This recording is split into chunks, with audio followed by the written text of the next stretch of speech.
Hi und herzlich willkommen zu einer neuen Episode von Wellbeing Wednesday, dein Podcast, in dem sich alles um gesundes Arbeiten und Leben dreht. Ich freue mich sehr, dass du auch heute wieder zugeschaltet hast. Sag mal, hast du dir eigentlich schon mal Gedanken dazu gemacht, wer sich um die Gesundheit derer kümmert, die sich um unsere Gesundheit kümmern? Also beispielsweise das Personal in einem Krankenhaus oder das Team in deiner Hausarztpraxis? Nein? Und damit bist du wohl nicht alleine, denn wenn wir es nicht aktiv sehen, vergessen wir natürlich auch, dass das alles da ist. Tatsächlich ist es aber so, dass es eine Berufsgruppe ist, die durch sehr hohe Burnout-Raten gekennzeichnet ist. Und spezifisch Ärzte und Ärztinnen haben mit einer sehr, sehr hohen Selbstmordrate zu tun.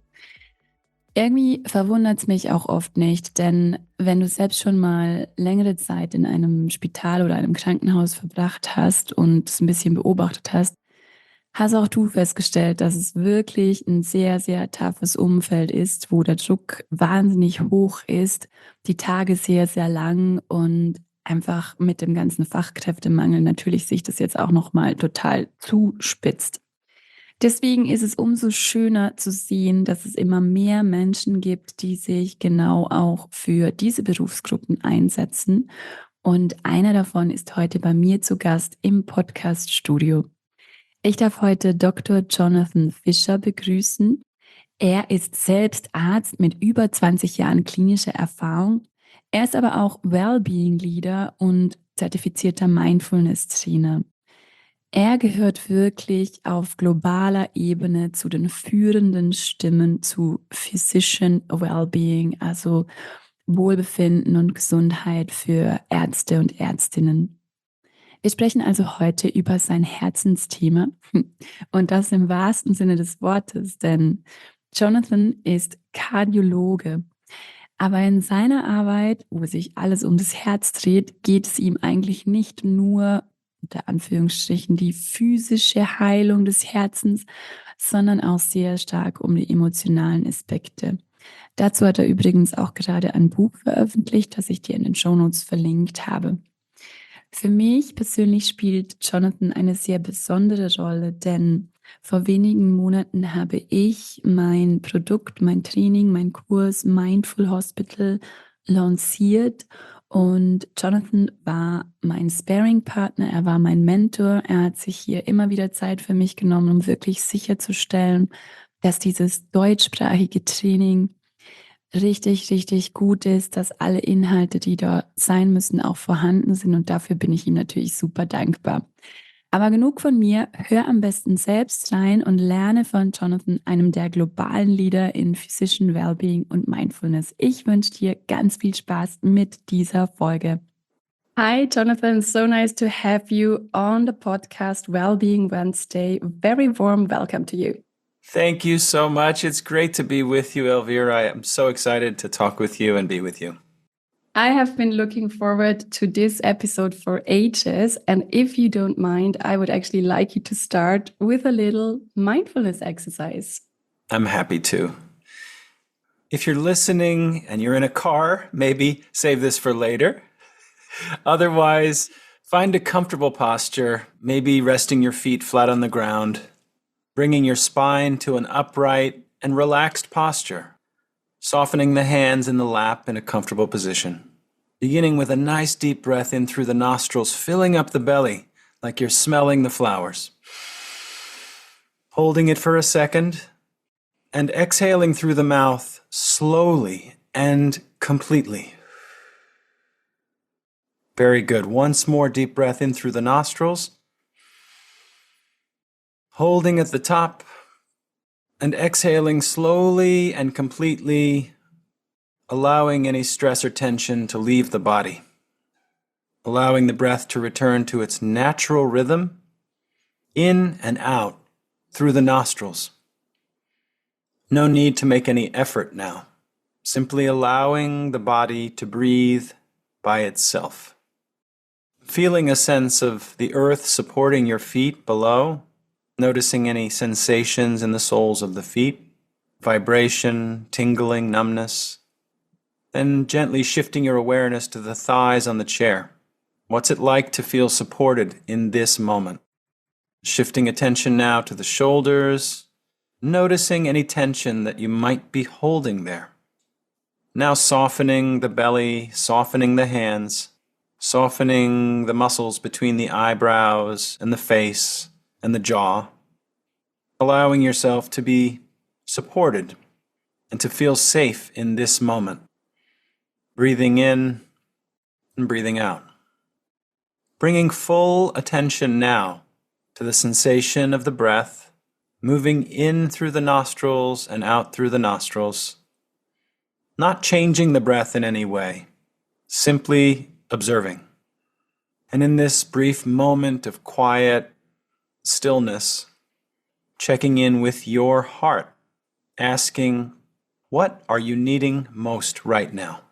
Is it calm, rest, clarity, purpose, connection? Getting clear on what your heart is asking for and allowing that to be your intention as we move through this conversation and beyond. Bringing awareness now back to the soles of the feet, the thighs on the chair, the shoulders, just taking a moment to celebrate this radical act of self-care and considering the benefits that this shift might have on those around you. And opening your eyes in your own time when it feels right, bringing some movement to the fingers and toes and taking any intuitive movements.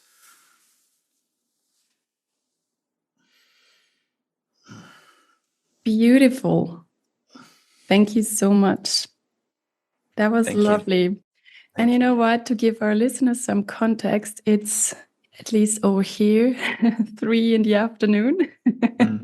So we have a bit of a time difference, and I've had quite an intense and long day.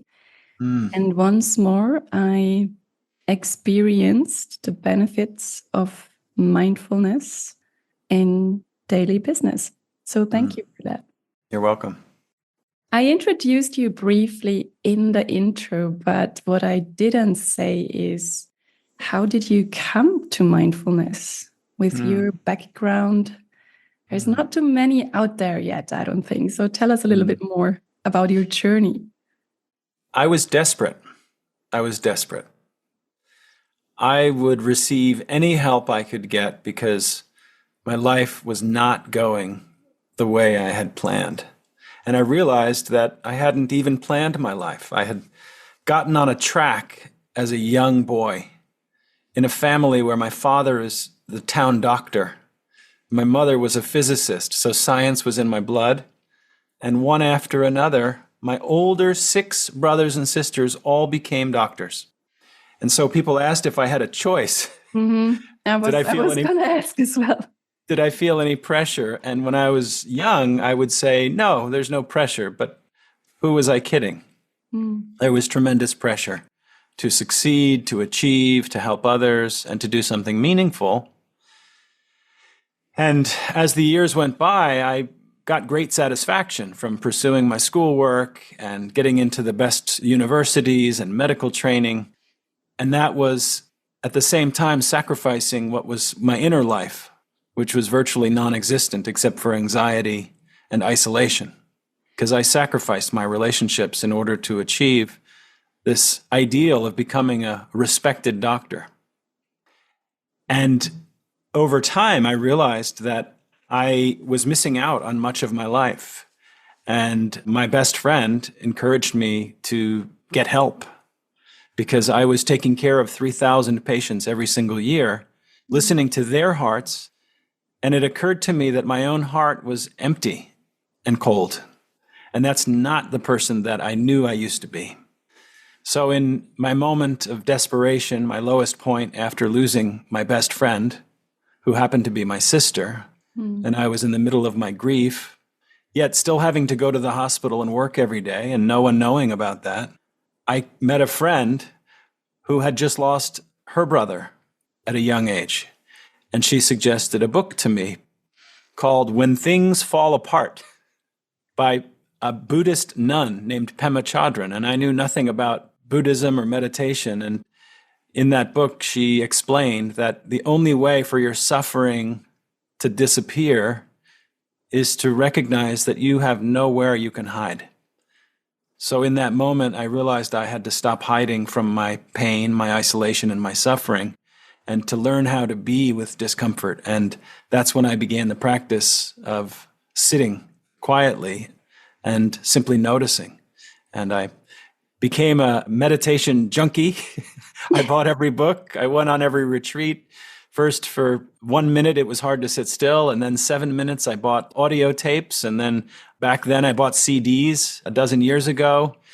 And then I went on weekend retreats and eventually a silent meditation retreat at a Zen monastery, which was transformative. And finally, as I was noticing a change inside myself, both with my wife, with my 3 children, with my friends, everyone noticed a difference. My anxiety also was lessened, and my ability to connect with my patients was improving. And I decided I wanted to use this to help others. So I went to Oxford for 1 week and became certified as an instructor several years back so that I could spread this in healthcare. And how did that start? Because I know from many of the practitioners, myself included, I led a double life for a long time.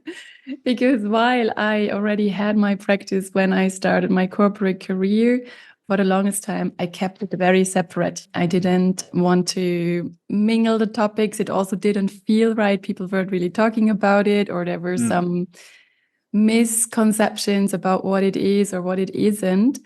Were you able to bring it into your work right away? And how did you do that? Definitely not bringing it into the work right away. So you also had a double life. Had a double life. Yeah, that's an interesting way to think about it. I suppose I did. There was not integrity in my life as there is now, where people know me as a physician and they also know that I'm interested in the spiritual aspects of the heart, which is a pretty wild thing to consider in our traditional Western model. So my mother taught me to stand true to what you believe in, even if others aren't going along with it. And so for me, I saw right away that mindfulness had a role in healthcare that was missing. Mm-hmm. And yet I was afraid for many years to step in front of my colleagues. I thought they would throw tomatoes at me, saying, "This is ridiculous. You're a quack. What kind of a doctor would talk about meditation? We have serious business to do." And these are the kinds of thoughts that I thought I was going to experience. And for me, it's been a slow process of putting one foot in the water by showing and sharing with people these practices. And often partners would ask me, they'd say, "We've noticed you're calmer. You're not as nervous as you used to be. What's going on?" And in those cases, it's easy because I just simply say, "Oh, I've been doing this practice. It's meditation, mindfulness, and other forms." And some of them ask, "Where can I learn this?"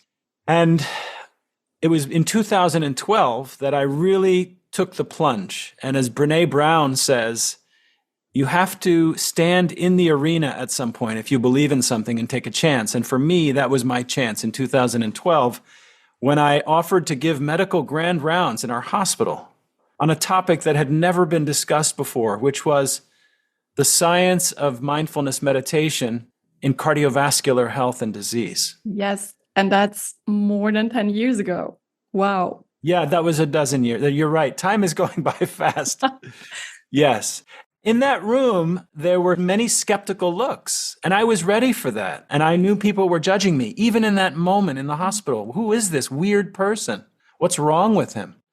And afterwards, other doctors who were kind of shy snuck up to me and said, "How can I learn how to do that? It sounds awesome." And that was the very beginning. Fast forward 10 years, and I was asked to now work on the leadership team for our healthcare system with 40,000 employees and help train physicians to become leaders. And so they asked if I wanted to be the keynote speaker for the leadership retreat for 75 heart surgeons and heart doctors. And my initial brief reaction was, I don't know if I'm ready for this. And then I realized that if this is going to happen, if we're going to push forward and bring this into healthcare, you have to stand in front of the people who know you best to say, "I believe in this." And so I led an 1.5-hour retreat on mindfulness and compassion for heart doctors. And it was the best received program of the retreat, of the conference. And that was just one of the many wonderful milestones that I've been on, and that led me to designing a research trial to be done in the operating rooms where I've guided the surgeons in meditation. I reached out to a neurosurgeon at Lenox Hill Hospital. There was a whole Netflix series on him who did the same thing during COVID. And one after another, I've connected with doctors and surgeons around the world who have brought these practices into medicine. Amazing, amazing journey. And I'd like to hear a little bit more about how you actually do it, because I think people are very interested in that over here in Europe. But I want to go back a little bit. You mentioned right at the beginning, when you started to respond to this question, you noticed right away that that's what's missing in healthcare. Can you just in a couple of words describe what that is?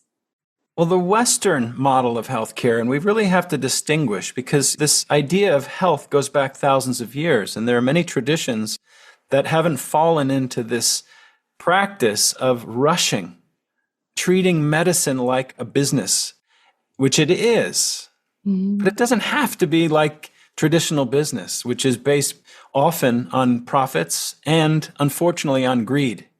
And these are working in direct opposition to the core requirements of a good doctor, which is to be loving and kind and caring. So the reason that medicine is missing it is we're moving so fast and we're working at cross incentives. So we're being incentivized to make more money, not to take better care. And mindfulness, at its very core, is about slowing down.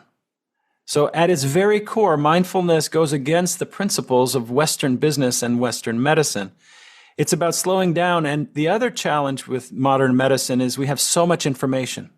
Even without looking at a CAT scan, without looking at an electrocardiogram, we've got 11 million bits of information every second coming in and around us. But now throw in someone else's life and death situation, it can be overwhelming. And without slowing down, becoming aware, we make mistakes.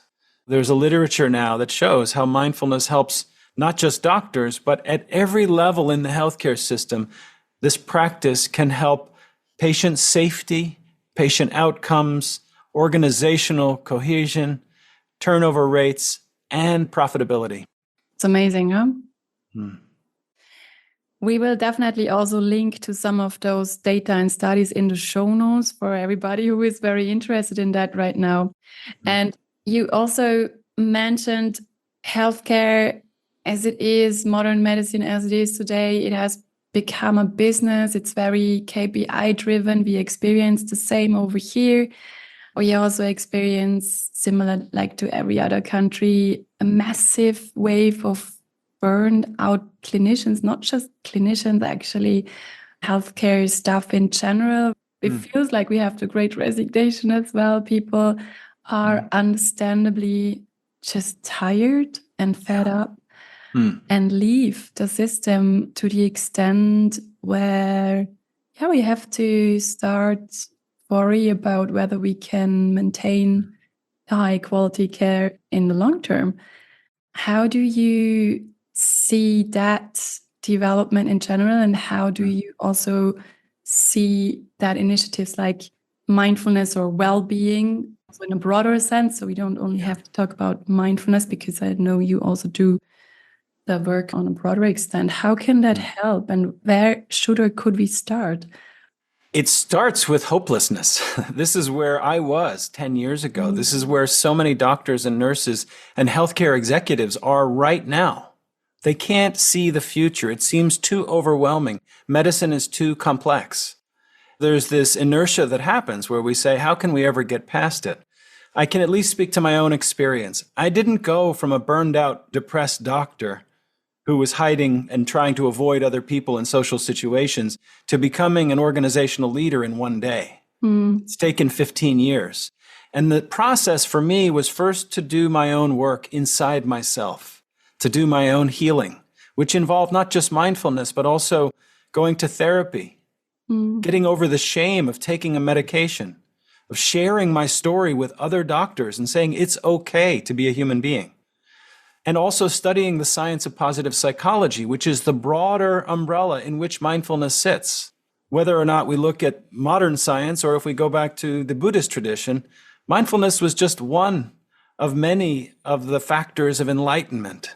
And we often lose track that it's not meant to be the end in itself so that we become good meditators and we can sit quietly. That's not the point. The point is we can live better lives and we can take care of each other better and connect more deeply. So mindfulness has to be rooted in compassion, and I want to put that out there at the beginning of the conversation because I see so often it is taken as a simple tool to improve business outcomes, and that's a distortion. Productivity and efficiency. And productivity. And not only is that a distortion that strips away its ethical foundations, but it leads to a backlash in those that we might introduce it to. So I would encourage people to be very careful about offering mindfulness as a way to be more successful in business, because I think it backfires.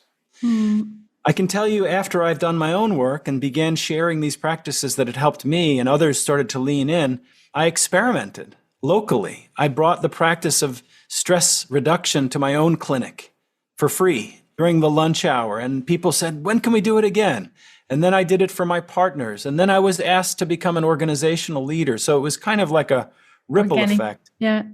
And at the same time, I realized something really important, which is we're not going to fix healthcare with mindfulness practice. And since the beginning, my focus has also been on this crisis of burnout, because I was burned out for 10 years and nobody cared. In my free time, I started a nonprofit effort before COVID where I wanted to end burnout globally. So we founded the first Ending Clinician Burnout Global Community, and we've had summits every year. We have one coming up next week. And we have leaders from around the world talking about best practices. One of those is mindfulness. Others are policy change and financially related. So I like that you're putting this in the broader context, because otherwise we don't ever want to suggest to a doctor or a nurse or a leader, oh, the problem in healthcare is that you're just not meditating enough. That's the wrong message. I see mindfulness as a pathway so that we can recenter ourselves, we can reconnect with our core values and our own vision for how healthcare should be, and then we can start to become effective leaders. Effective leaders all practice mindfulness, whether they know it or not. So that's what I'm interested in now, is using mindfulness at all stages in the spectrum, from burnout to CEOs in healthcare, saying that this same practice, when used properly, can really transform our lives. Yeah, that, and in combination with looking at structure, processes, policy, and the whole combination of it. Yeah. When you talked a lot about your own experience and that you had and have to do the inner work first, I see it the same way. And often there is something in particular that people have in their own journey that sticks with them. Is there also an outstanding story for you in the clinical setting as well, where you thought, okay, yeah, wow, this makes a difference? Yeah. As I was starting my practice, I was a real beginner where I could sit maybe for 5 minutes and then I would just be running all over the place. Well, that's normal, no? Yeah. It was challenging and I stuck with it, and I'm really glad I did. There was a night where I was called into the hospital at 2 a.m. for an emergency in the emergency room, and somebody was dying. I was nervous about what was going to happen to my patient. I was nervous about making a mistake. I was angry that I wasn't allowed to sleep through the night because it had been every fourth night I was being called into the hospital. I was frustrated that I couldn't stay with my wife and my family. I was resentful at a hospital system that didn't seem to even know my name. So I had this whole swirl, you can see, this whole swirl of emotions. At the same time, I'm called to help another person, which is what I know is why I went into this profession. And so there's this balancing act between this pull to care for others and to be a good physician. On the other hand, I had no control or regulation of my own internal life. I took care of the patient. I went back to the call room, the sleep room upstairs in the hospital, and I couldn't sleep. And I was going to be up all night, and then I'd have to work the whole next day. And in that moment, I was lying in the bed, and I just imagined that the whole world was like this giant wave all of healthcare was crashing on top of me and I was drowning.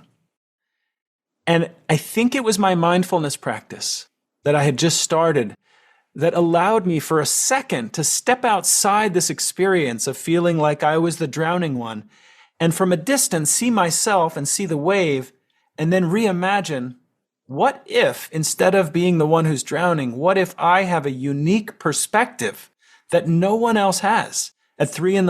in the hospital, seeing all of the problems in healthcare and seeing how we can do things differently. What if instead I'm surfing the wave and I can show others how we can move forward? And that was because I had started to practice mindfulness, which allowed me that slight gap between my experience and my thoughts and how I interpreted them. Beautiful. Strong story. And you talked a little bit about this already, and you also guided us a little bit through the heart in the exercise that we did together in the beginning. And you wrote a book about heart connectedness, heart health. I mean, it's at the core of what you do, and you have very beautifully connected both worlds. Do you want to talk a little bit about what the book is about? I would love to. I've spent probably 25 years thinking about the book before I started writing it over 2 years ago. That was always present for you? You knew you were going to write it? Yeah? I always had an idea that I wanted to write a book. It was because my mother, when she was alive, she loved reading. And I always wanted to write something that would be helpful to others. She studied philosophy. She was a nuclear scientist, a nuclear physicist, but in her free time, she only read Greek philosophers and Roman history and sort of the classics. As you do. And I always wanted to do some writing, and I kind of lost that as I went through medical school because there was just no time and outside activities were discouraged when I was coming through. I wanted to put on paper exactly what you and I are talking about, which is, how did I get from a place of clinical depression, anxiety, burnout, and really missing out on so much of my life, with my wife and even my children telling me that they didn't enjoy being around me. In fact, the opposite. How did I get from that place to now helping lead a healthcare system, looking after the well-being of our employees and trying to make a difference in the world? The book was in order for me to put that on paper in very simple terms so that if somebody didn't want to have to spend 10 years reading 1,000 research papers and going on retreats, they would understand what it means to practice mindfulness, what it means to live according to positive psychology, and also to understand the science of how our emotional life and our social life and our spiritual life affects the physical functioning of our heart and, by extension, our whole body. And out of that, the book, but also your experience, what would you say are your 3 key takeaways? It all has to do with shifting from a feeling of hopelessness and helplessness that we can't make a difference in our lives or change the system, to a place of feeling like I've got some control over my own life and I get to choose. And the 3 elements of that are, first of all, the basic practice that I learned from Pema Chodron in that book, which is, instead of running away from our pain and the things we don't like and covering them over with habits, addictions, distractions, rumination, at some point, if we want to experience ease in our lives and connection, we have to sit still and be with the discomfort. We have to learn the power of acceptance of the way things are. Doesn't mean long-term acceptance. It means in this moment, can I simply allow myself to see my life as it is and experience all the emotions are there. The second thing that I would want people to know is that the process doesn't stop there. We don't have to stay stuck in those emotions of frustration and loneliness. We can practice balancing our emotions. It's possible. And we don't learn how to do this, most of us. In elementary school, they're doing better now. In medical school, we're doing better now. And there are many ways to balance our emotions. Cognitive reframing, using somatic techniques. And then the third thing that was important for me to realize, that I emphasize whenever I can, is we can then choose how we want to experience our own lives. Actually decide ahead of time, what emotions do I want to live each and every day? Do I want to live with stress, resentment, and frustration? Or do I choose to live with a sense of purpose, joy, gratitude, and a sense of being connected with others. So that's the third thing. The third is we can actually create, in a way, the emotional state that we want. It takes a lot of work. We have to set boundaries. We have to say no, often to big systems, often to managers and bosses and colleagues. We have to learn what it's like to say no and to be okay with others judging us for making choices for ourselves. That is missing from so many of us in healthcare because we're trained to say yes all of the time. And it's impossible. It's impossible to live authentically if you're always saying yes to other people. And very unhealthy as well. Yeah. What is your favorite mindfulness tool or practice in a busy hospital day? Do you have something like that? I have a couple. The first one that is really, for me, the best one, and I use it the most often, I call it the knock practice. And it's easy because when I finish one patient, I've got their whole medical history, I've got their whole family in my mind, all swirling around, what's going to happen. And hopefully I've come to some closure there. And I don't want to bring any of that into the next room. Because if I'm remembering the last patient and the emotions that I felt, I'm going to pollute the next experience before it even starts. So I have a practice where in the 2 feet from one door to the other, I feel my feet on the floor, like a walking meditation. I sense into my feet. I notice how strong the pull is back into my thoughts and my thinking mind. And I let that go. And I come into my body. And then I knock on the next door. And the knock serves an important purpose. It gives me the sound cue. So my senses are now active. I can't be thinking and also listening and also sensing the knocking and feeling the vibration of the wood.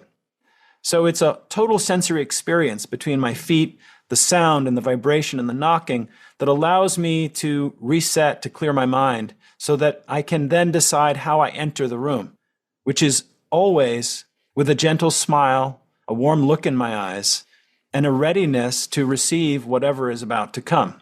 So that's my most common practice. And then the other is when I'm not with patients, if I have 5 minutes or 1 minute, I'll sit in an exam room or a patient room. I'll set a timer on my phone and I'll just do what we did at the beginning. I'll just notice my breath, notice how my mind wants to run and spin and grind, and I'll just let my mind rest for a few minutes and come back.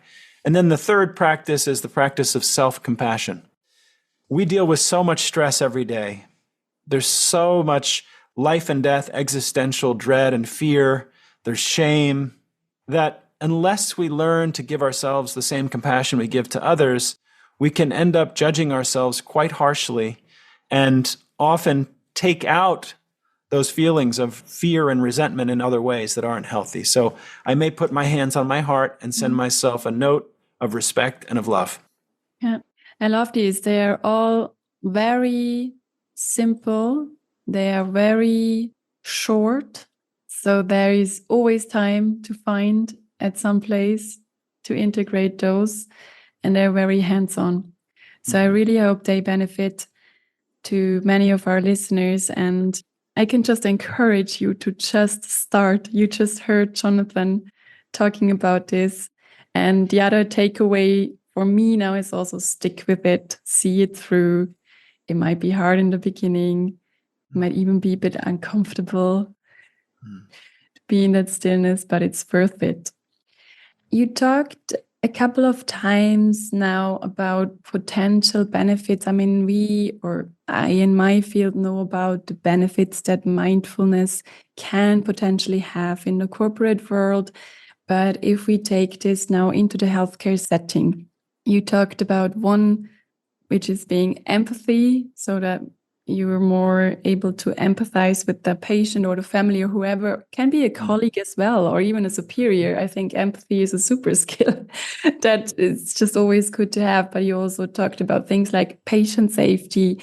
What else is there? Is there also a notion of it can lead eventually to better outcomes, to better quality, etc.? What else would you mention? Yeah. There are fascinating and overlapping mechanisms for the benefits of mindfulness in healthcare. I like to think about its application in 3 levels. One is at the level of the patient. And in my dream world, I would have the patient, the clinician, and the leaders meditating together. That's my dream world. Have you ever managed to do that?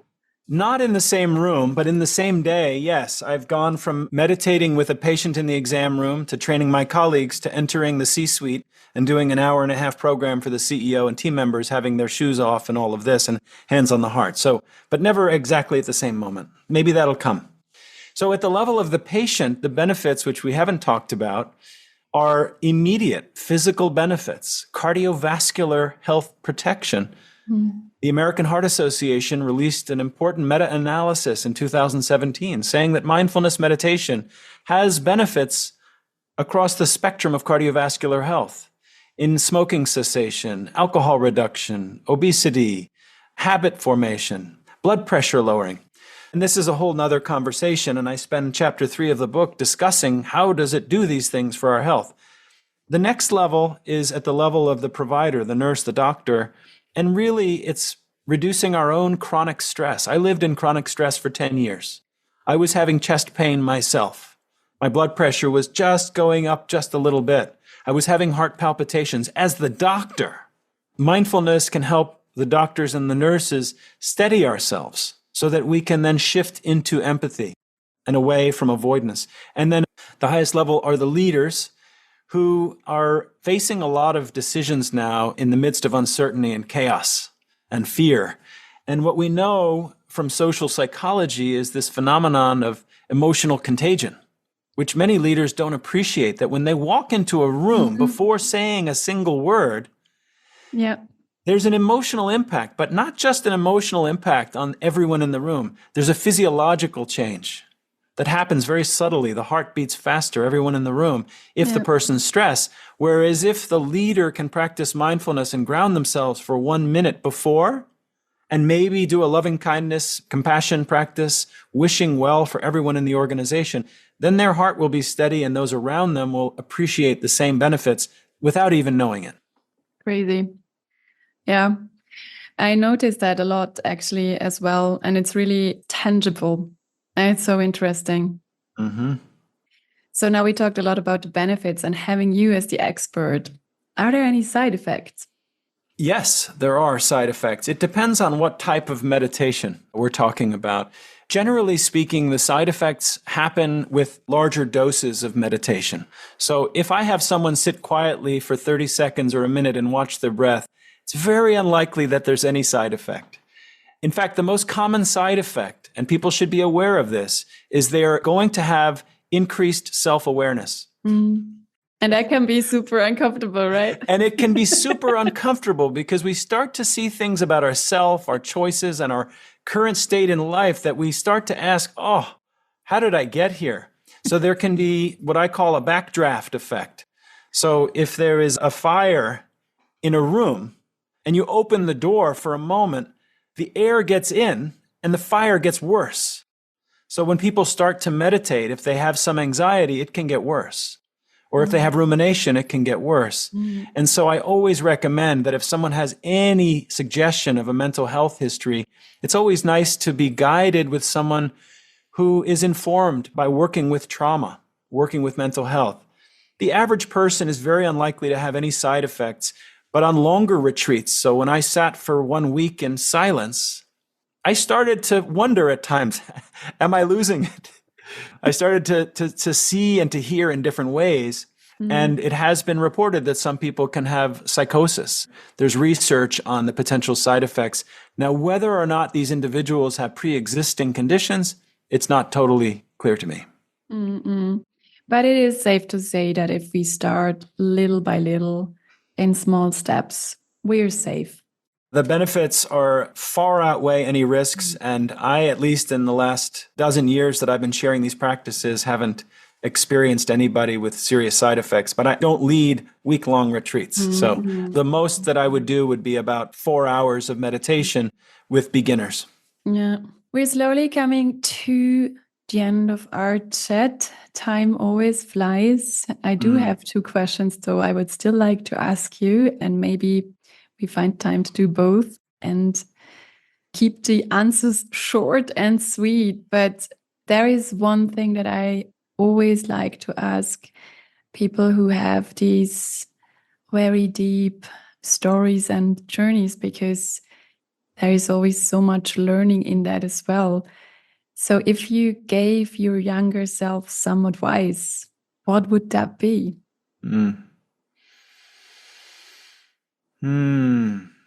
The advice would be more reassurance to say it's going to be okay. You have everything you need inside of you. You don't have to try so hard. And you have nothing to prove to anyone. You're beautiful. Beautiful. I like that very much. Very, very profound and very touching. And you have one wish for free now for our work life. And it's going to be fulfilled like this immediately. Whatever it is, it's just going to become reality. What would that one wish be? I can see a healthcare system that is guided by the principles of human flourishing instead of financial expediency or in addition to financial expediency and profits. And that means that every leader in healthcare has studied the science of human flourishing and thriving. They understand what we need at our core, which is love and belonging and connection and a sense of achievement and a sense of purpose. Every leader will prioritize these things for every employee and help provide them with necessary resources as much as possible. And that the leaders will be shocked to see that this is not going to make their companies do worse, but in fact become more competitive and more sustainable in the long run when they place the care of the people doing the work front and center so that those that are giving the care feel cared for themselves. So a healthy organization in its truest sense. In its truest and most holistic sense. Healthy, not just physically, physically active with healthy nutrition and sleep. Emotionally, people are experiencing a predominance of positive emotions each day. Socially, there's a sense of camaraderie and belonging among colleagues, among leaders. And then lastly, spiritually. Not to say that there should be religion in the workplace, but there should be a sense that everyone is connecting with something much larger than themselves and their own self-interests. That's when the magic happens. Wonderful wish. I hope we're on the way to working towards it. It might take a little bit, but thankfully there is many people or more and more people out there like you who are contributing to this. And I thank you for taking your time, for also being so open, for sharing your stories, but also your tools, your techniques with us. And yeah, I hope our listeners can benefit from this just as much as I did. Thank you so much for coming, Jonathan. My pleasure. Thanks for all you do, Elvira. And all the best for the work ahead. Thank you. Speak soon. Okay. Bye. Jetzt muss ich erst selbst mal durchatmen nach diesem wunderschönen Gespräch, das für mich aber an manchen Stellen auch wirklich eher sentimental war oder das mich sehr, sehr auch zum Nachdenken angeregt hat. Das hat wahrscheinlich auch damit zu tun, dass ich sehr, sehr viele Menschen in meinem Umfeld habe, die im Gesundheitswesen tätig sind, also sei es nun durch Familie oder Freunde, aber auch Kunden. Und ich dadurch natürlich auch beinahe Tag für Tag die Geschichten höre, dass der Druck zunimmt, dass es immer schwieriger wird und dass es wirklich einfach nicht eine einfache Zeit ist aktuell im Gesundheitswesen. Und umso mehr, finde ich, sind eben genau solche Gespräche wichtig, um Awareness zu schaffen, um aber auch andere damit zu inspirieren. Also wenn auch du jetzt jemanden kennst, der im Gesundheitswesen tätig ist und dem es vielleicht im Moment auch nicht so gut geht oder der sich starke Sorgen macht oder vielleicht auch gar nicht mehr so Bock drauf hat, dann kannst du vielleicht auch der Person den Link zu dieser Folge senden und vielleicht kann das eine oder andere, oft sind es ja einfach nur so bestimmte Sätze, manchmal ist es sogar nur ein Satz, der gesagt wird, der dann in einem irgendwie etwas anstoßen kann und das ist der erste Schritt, um eine Veränderung herbeizuführen. Ich hoffe, die Folge hat dir gefallen. Ich freue mich über dein Feedback. Ich freue mich natürlich auch sehr, wenn du mir eine 5-Sterne-Bewertung dalassen kannst. So kann dieser Podcast wachsen und weiterhin bestehen. Vielen Dank.